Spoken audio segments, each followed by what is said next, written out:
मधुबन के बाबा,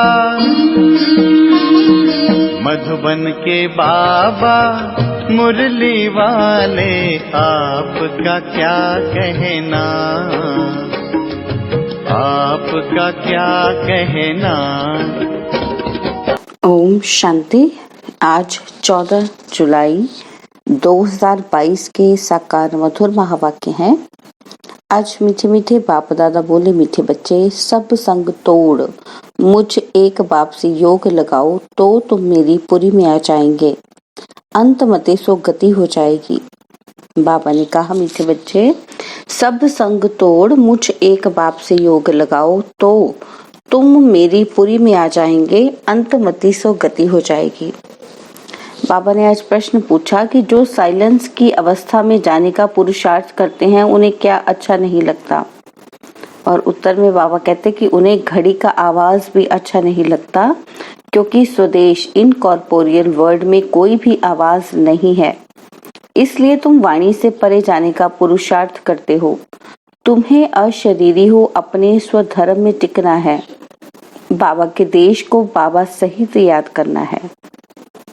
मोदी का गीत है, भक्तों की फरियाद सुनो। भगवानुवाच, यह है योग आश्रम, तुम यहाँ बैठे हो योग कमाने। यह परमात्मा तुम आत्माओं से इन ऑर्गन्स द्वारा बात कर रहे हैं। तुम आत्माएं कभी किसी की याद में बैठे हो? आत्मा कहती है, अहं आत्मा तत्वम, हम सब आत्माएं उस परमपिता परमात्मा की याद में बैठे हैं। तो यह योग किसने सिखाया? भगवानुवाच कि मैं सभी आत्माओं का पिता हूँ अथवा फादर हूँ। मैं इस शरीर द्वारा तुमको योग सिखलाने के लिए टीचर बना हूँ। यह तो सहज समझाते हैं, कहते हैं जब जब अति धर्म ग्लानि होती है तब मैं आता हूँ। यह वही कल्प पहले वाले महावाक्य अति साधारण शरीर द्वारा रिपीट हो रहे हैं। कहते हैं कल्प पहले भी यही महावाक्य उच्चारे थे, जिसकी गीता बनी हुई है। तो जब धर्म ग्लानि होती है अथवा अनेक धर्म आए उपस्थित होते हैं और देवता धर्म का नाम एकदम निशान गुम हो जाता है, देवता धर्म वाले अपने को हिंदू कहलाने लग पड़ते हैं। भल पूजते देवताओं को है, लेकिन कहलाते अपने को हिंदू हैं। जैसे देवता धर्म के बदले हिंदू धर्म रिप्लेस हो जाता है, इसको कहते हैं धर्म ग्लानि।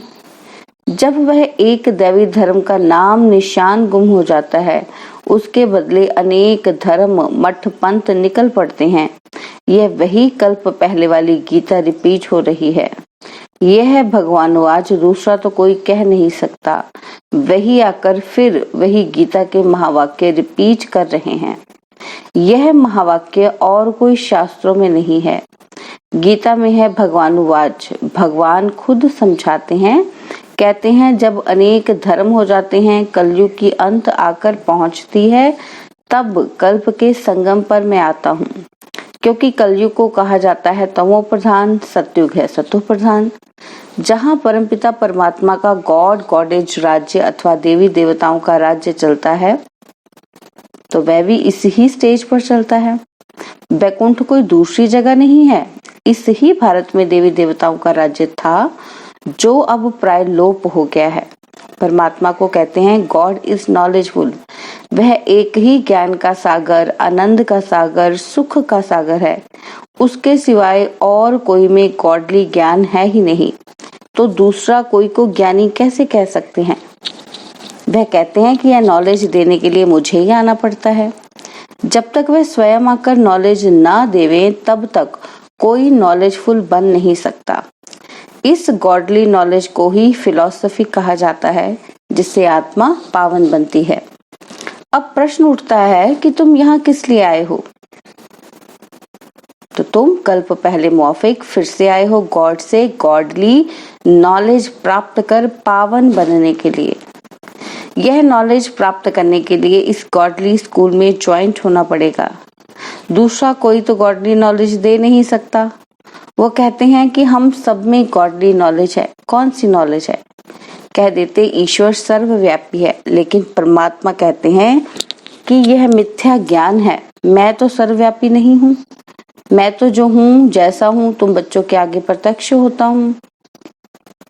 जब तक मैं अपना ज्ञान स्वयं आकर न सुनाऊं, तब तक मुझे कोई जान ही नहीं सकता और न कोई मेरे पास पहुंच सकता। इसलिए मुझे आना पड़ता है और मैं आता हूँ कल्प के संगम पर, बस।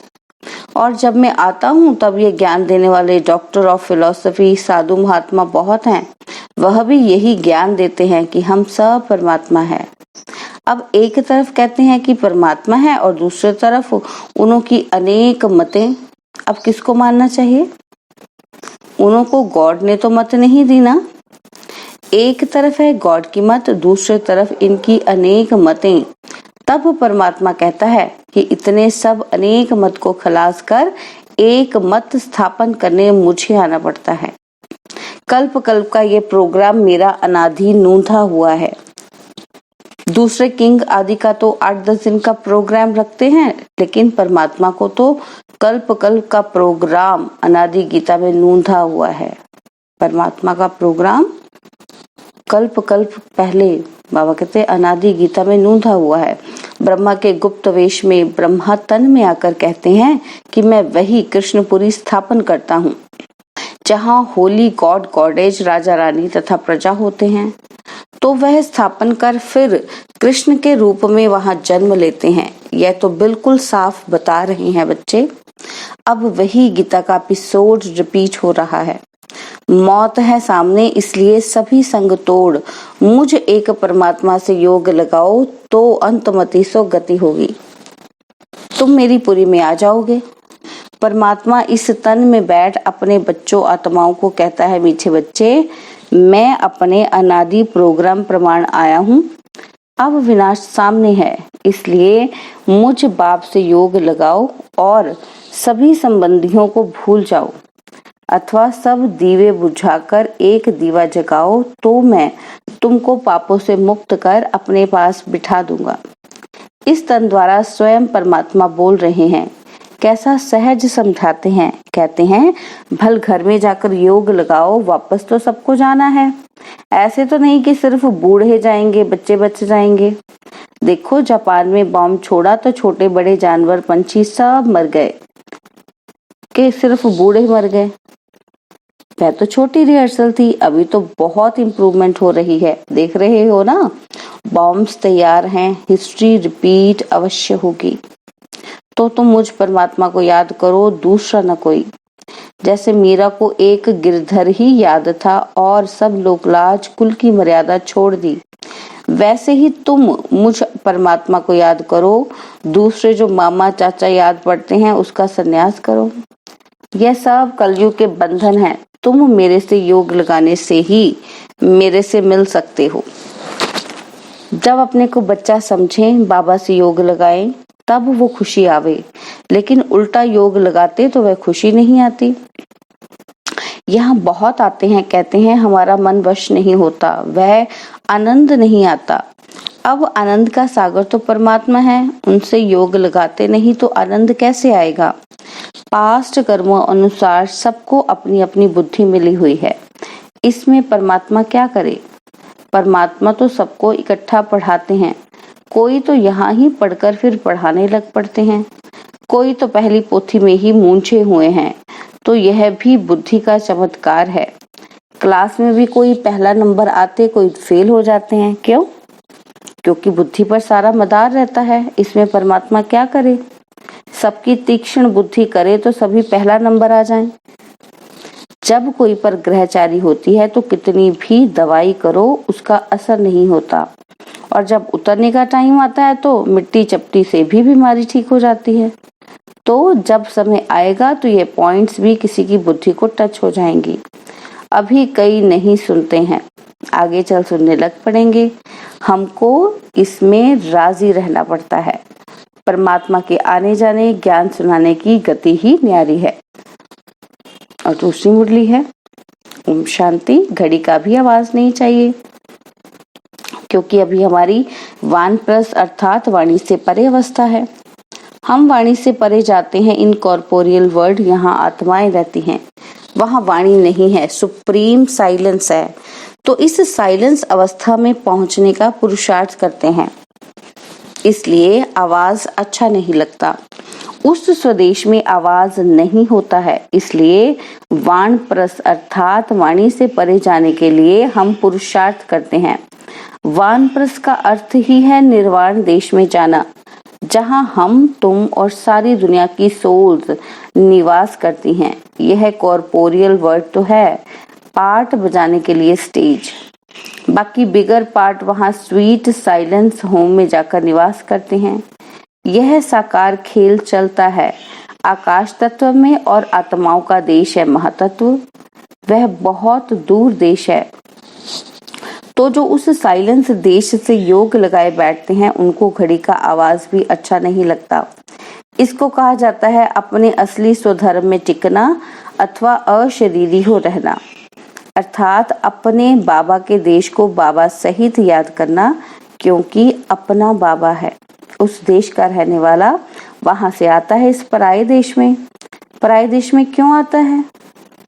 अपनी बादशाही स्थापन करने और गुप्त वेश में आता है। उनका पाठ है इनकॉग्निटो। जैसे तुम्हारा यह पुराना शरीर है, ऐसे मुझे भी पुराने शरीर में प्रवेश कर इस पुरानी सृष्टि का विनाश और नई दैवी सृष्टि की स्थापना करने आना पड़ता है। तो पुराने घर में जो आएगा तो जरूर शरीर भी पुराना लेना पड़ेगा ना। यहाँ नया दिव्य शरीर कहाँ से आए?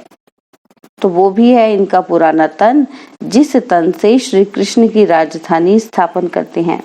तो इनके पास जो आते हैं उनको पहले साक्षात्कार भी उस बैकुंठ का होता है।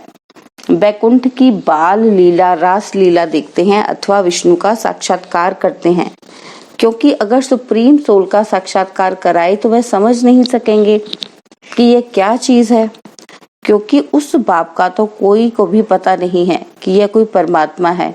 भल पूजा करते हैं लेकिन जानते कोई नहीं। वो तो कहते हैं परमात्मा सर्वव्यापी है, तो सब परमात्मा हो गए। बाकी शिवलिंग के ऑक्यूपेशन का तो कोई को पता ही नहीं कि यह हमारा परम पिता है। आकर स्थापना, विनाश, पालना करने के तीन अर्थ, तीन रूप धारण करते हैं। वह तो इसी समय आकर अपना ऑक्यूपेशन बताते हैं और कहते हैं जिसको बैकुंठ की बादशाही का वारिस बनना हो वो यहाँ आकर मेरा बच्चा बने। मैं उनको संपूर्ण निर्विकारी बनाए अपनी राजधानी में ले जाऊंगा। यह आता ही है सभी मैली सोल्स को प्योरीफाई बनाने। इससे प्रकृति भी पवित्र बन जाती है। वहां तो सोल्स भी प्योर और पांच तत्व भी प्योर होते हैं। है ही डीटी वर्ड, तो फिर क्या इस समय ये डीटिज्म की फिलॉसफी गुम हो गई है?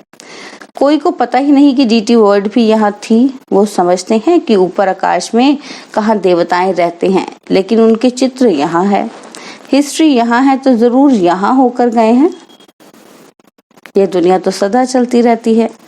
प्रलय तो कब होती नहीं है। जब विनाश हो जाता है तो सभी सोल्स चली जाती हैं। बाकी दैवी धर्म यहाँ स्थापन हो जाता है। जैसे अनाज होता है तो सब नहीं खाया जाता है, बहुत खाया जाता है, थोड़ा बहुत बचाया जाता है बोने के लिए, नहीं तो बीज कहाँ से आवे।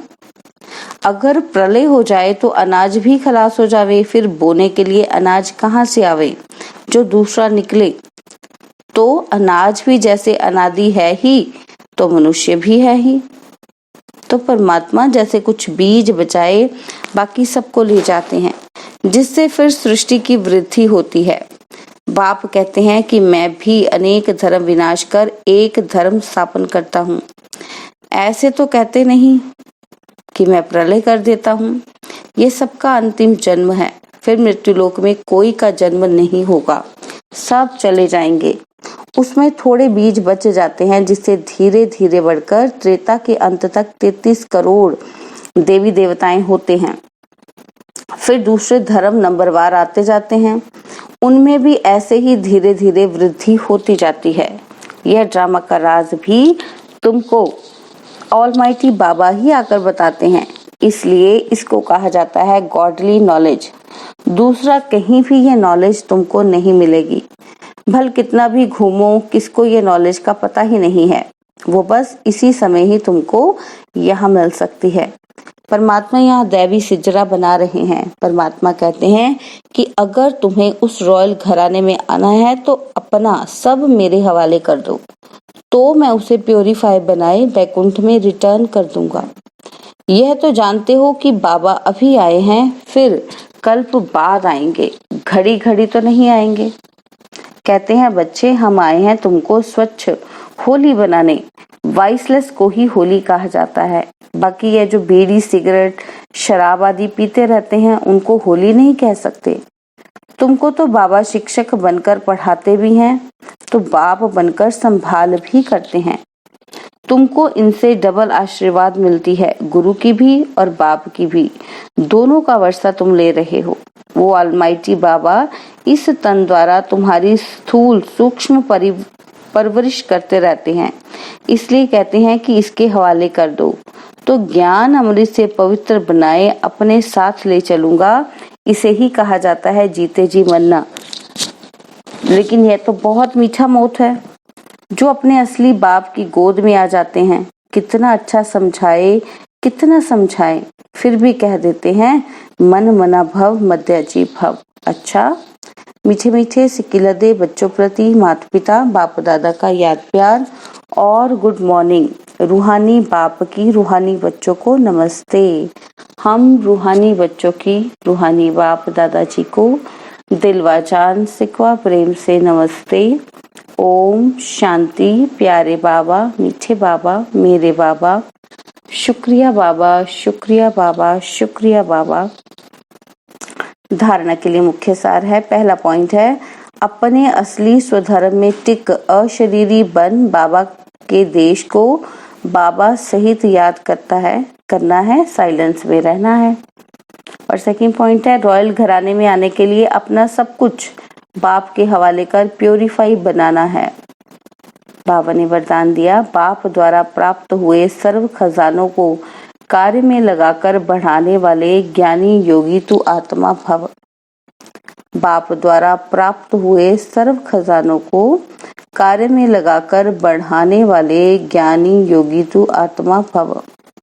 बाप दादा ने बच्चों को सर्व खजानों से संपन्न बनाया है, लेकिन जो समय पर हर खजाने को काम में लगाते हैं उनका खजाना सदा बढ़ता जाता है। वे कभी ऐसे नहीं कह सकते कि चाहते तो नहीं थे लेकिन हो गया। खजानों से संपन्न ज्ञानी योगी तो आत्माएं पहले सोचती हैं फिर करती हैं। उन्हें समय प्रमाण टच होता है, फिर कैच करके प्रैक्टिकल में लाती हैं। एक सेकंड भी करने के बाद सोचा तो ज्ञानी तो आत्मा नहीं कहेंगे। स्लोगन है, स्वभाव और विचारों में अंतर होते हुए भी स्नेह में अंतर नहीं होना चाहिए। स्वभाव और विचारों में अंतर होते हुए भी स्नेह में अंतर नहीं होना चाहिए। ओम शांति। और अब यह एक बहुत अच्छी वीडियो भी जरूर देखें।